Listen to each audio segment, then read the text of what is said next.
Hello everyone, কেমন আছো তোমরা সবাই? মিষ্টিস ব্লগের নতুন একটা ভিডিওতে তোমাদের সবাইকে স্বাগত জানাই। আজ আমি যেদিনের ব্লগটা শেয়ার করছি সেদিন ছিল রবিবার, আর আমরা গিয়েছিলাম, মানে আমি আর দিদি দুজনে মিলে গিয়েছিলাম শিবনিবাসে। বনগাঁ থেকে আমরা বেরিয়েছিলাম ওই 9:20 যে ট্রেনটা থাকে সেই ট্রেনটা ধরে প্রথমে রানাঘাট গেলাম, তারপরে রানাঘাট থেকে ওখান থেকে আবার আমরা চলে গিয়েছিলাম গেদের ট্রেন ধরে আমরা নেমেছিলাম তারকনগর হল্টে।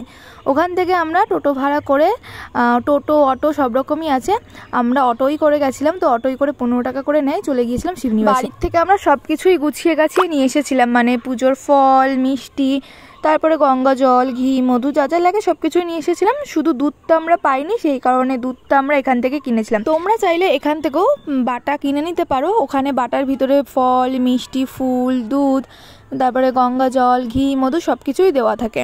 তো আমরা বাড়ির থেকে নিয়ে গেছিলাম বলে আমরা সেই কারণে ওখান থেকে 10 টাকা দিয়ে 1 ঘটি গঙ্গা জল আর দুধ মেশানো জলটা নিয়েছিলাম। এখন আমরা যাচ্ছি চূর্ণী নদীর ধারে। এখানে একটা কল ছিল, ভাবলাম এত দূর থেকে এলাম একটু হাত পাটা ধুয়ে নিই। তো দেখলাম কলটা এখন খারাপ হয়ে পড়ে রয়েছে, তার জন্য দিদিকে বললাম চল তাহলে নদীতে একটু নেমে আমরা দুজনে হাত পাটা ধুয়ে নিই। আর ওই যে দূরে দেখতে পাচ্ছ ওটা হচ্ছে বাঁশের ব্রিজ। এই ব্রিজ দিয়ে কিন্তু মানুষও যেমন পারাপার হয় তেমন তোমাদের হচ্ছে বাইক, তারপরে ভ্যান ট্যান সব কিছু পার হয়। এবারে আমরা চলে এসেছি মন্দিরের ভিতরে। আজকে দেখছি বেশ ভালো ভিড় আছে, রবিবার, তাই কি হয়েছে অনেকটাই লাইন পড়েছে। আমরাও লাইন দিয়ে দাঁড়িয়ে জল দিয়ে নিলাম শিবের মাথায়, আর তারপর এখানে অঞ্জলিও দেওয়া যায়, তো অঞ্জলিও দিয়ে দিলাম। এখানে 2 থেকে 3টে মতো ব্রাহ্মণ থাকে, তো ওরকম কোনো ব্যাপার নেই যে অনেক লোক হবে তারপর অঞ্জলি দেওয়া হবে, 2-3 জন করে একসাথে আর কি অঞ্জলি দেওয়া যায়। তো আমরা যেহেতু আমি আর দিদি দুজনে ছিলাম তার জন্য দুজনে আমরা অঞ্জলি দিয়ে দিলাম। তো অঞ্জলি দিয়ে এবারে আমরা বাইরের দিকে বেরিয়েছি।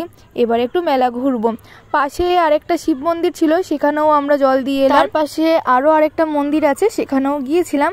ওটা শিব মন্দির না, তো এই যে এটা হচ্ছে শিব মন্দির। এখানেও দেখো অনেকেই দাঁড়িয়ে রয়েছে, এখানেও জল টল দেওয়া হচ্ছে। তবে আগে আমরা ওই মন্দিরটাতে, মানে প্রথমে যে মন্দিরটা আমরা গেলাম ওখানে আগে জল দিয়ে তারপরে এই মন্দিরে জল দিলাম।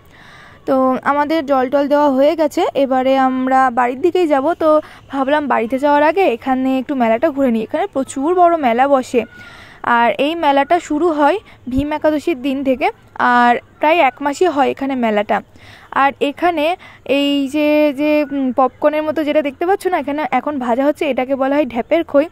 তো এটাই হচ্ছে আসল প্রসাদ নাকি এখানকার, আমার জানা নেই। তবে এখানে না লাইন বরাবর প্রচুর এরকম দোকান রয়েছে, তো আমরা সেই কারণে একটু নেব বলে দাঁড়িয়ে পড়লাম। তো এই যে এখানে হচ্ছে এরা গরম গরম এখন ভাজছে, তোমরা এটা চাইলেও নিতে পারো, আবার 10 টাকার প্যাকেটও থাকে, সেগুলোও নিতে পারো। 10 টাকার 20 টাকার প্যাকেট থাকে, আবার ওজন করেও নেওয়া যেতে পারে। এই যে এখন হচ্ছে সাদা যেটা দেখতে পাচ্ছ এইটা রয়েছে, আর আরেকটা আছে যে এই খইটাই গুড় দিয়ে মাখিয়ে বিক্রি হয়। তো গুড় দেওয়া ওগুলো হচ্ছে অল্প করে দেয়, আর এই সাদা খইটা একটু বেশি করে দেয়, বিক্রি করে। তো আমাদের নেওয়া হয়ে গেছে এখান থেকে।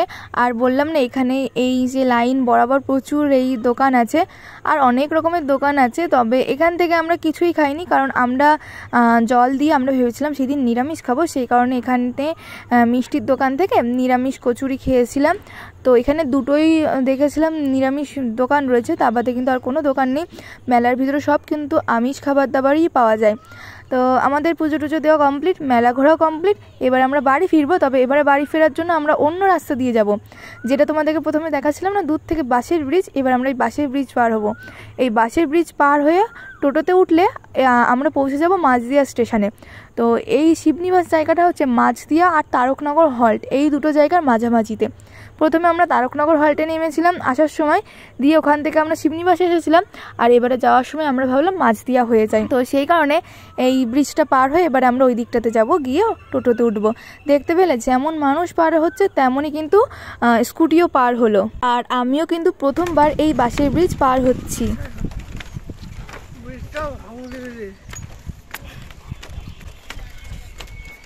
আমরা এখন বাঁশের ব্রিজের উপর দিয়ে হাঁটছি। এটা শিবনিবাসের এখানে, হ্যাঁ এই ব্রিজটা পার হলেই মাঝদিয়াতে যাওয়া যায়। অবস্থা ভীষণই খারাপ, আর এই প্রথমবার এরকম কাঠের বাঁশের ব্রিজের উপর দিয়ে হাঁটছি। এটা শুনেছিলাম একবার নাকি পড়ে গেছিল ব্রিজটা ভেঙে, বাঁশ দিয়ে নদীর ওপর। এখান দিয়ে কিন্তু বাইক, স্কুটি, সাইকেল সব পারাপার হচ্ছে, মানুষও পারাপার করছে। এই শ্যাওলাটা দেখ এখানটা এসে বেঁধে গিয়েছে, বাসে এখানে এসে।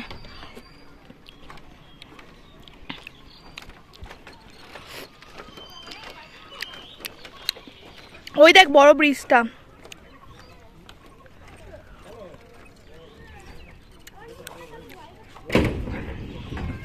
এই ব্রিজ পার হওয়ার জন্য এক একজনকে 3 টাকা করে দিতে হয়, হেঁটে হেঁটে পার হলেও 3 টাকা করেই দিতে হয়।